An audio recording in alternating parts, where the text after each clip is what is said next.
FA Cup tie emphatically, but it was Blackburn Rovers who started the stronger, and a fine goal by Ben Marshall. Yeah, and I think Village, looking on, would have been disappointed in what he saw once the corner took place, because a couple of West Ham players just kind of turned their back on it. Payet to begin with, and then Antonio as well on the follow-up behind, and neither of them obviously got a block on it. And I think the goalkeeper was unsighted until too late. But clever, I think, as well by Marshall, the way he shaped himself and then just drew it into the near post. I think it was a very good finish, and even if he had seen it, maybe Randolph wouldn't have got there. No chance for Blackburn Rovers to press home their advantage. To Moses given too much time, and this was 1-1. Yeah, and another disappointing one to concede from a defensive perspective. The fact that he was allowed so much room, and then the Blackburn defence just backed off. Nobody went to him, and I think ultimately Jason Steele was a little cross with himself. I think you could see that from his reaction. It's a decent hit by Moses, not his very best, and I expected the goalkeeper to be beating that wide, and he didn't get enough on it, and he should have been a little quicker to it.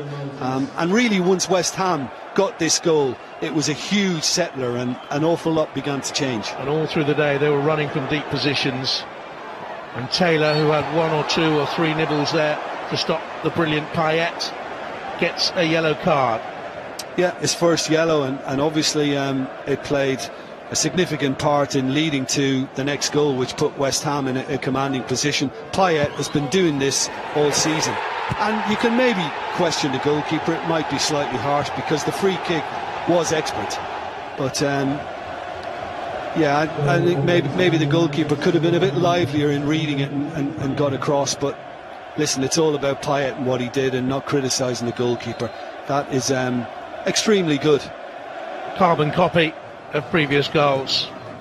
Blackburn started the second half well.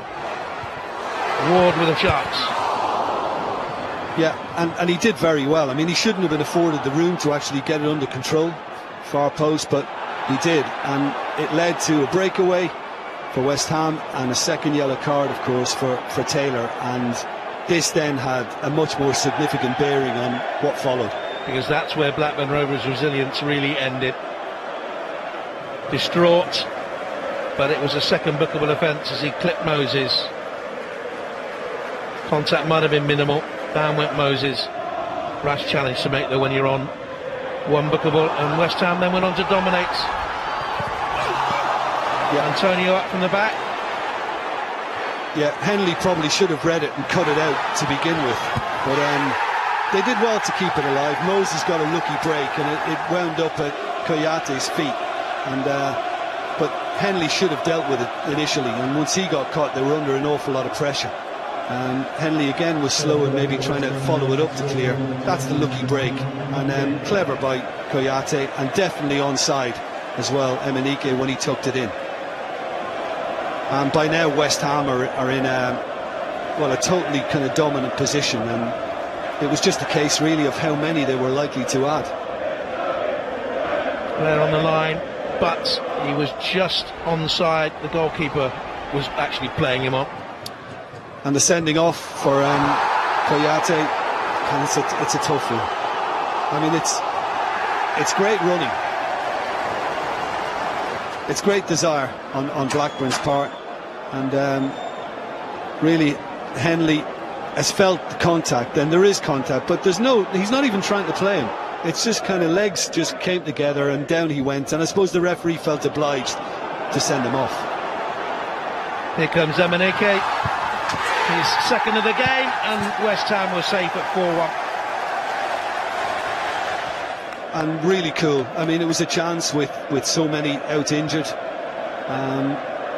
in terms of the strikers they have to offer West Ham, and Emenike knew that he could just make his manager think about something today, and I thought that was wonderfully composed. You know, he seemed very relaxed about it, and it's a really good finish from him in the end to take it away from the keeper. He loved it, didn't he?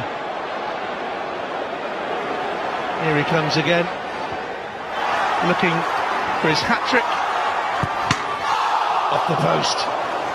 Yeah, and the West Ham faithful behind that goal were all expecting the net to bulge. Again, he did everything right until the finish, and he just got the technique slightly wrong, just a little slice across the ball and caught the outside of the upright. Payet set him up there, had a chance to set him up here, but goes all alone and scores a peach. I think it's a fabulous finish, and not only his work in engineering the position for himself in the end by coming inside one, then slipping inside another, but just watch the way he finishes. It's a pass inside the post, always curling away from Jason Steele, and you know, he's been enjoying the plaudits all season. Well, it's just going to continue because his form is absolutely outstanding, Dimitri Payet, and he is really and truly a joy to watch at this moment in time. 2 for him, 2 for MNEK. West Ham have won.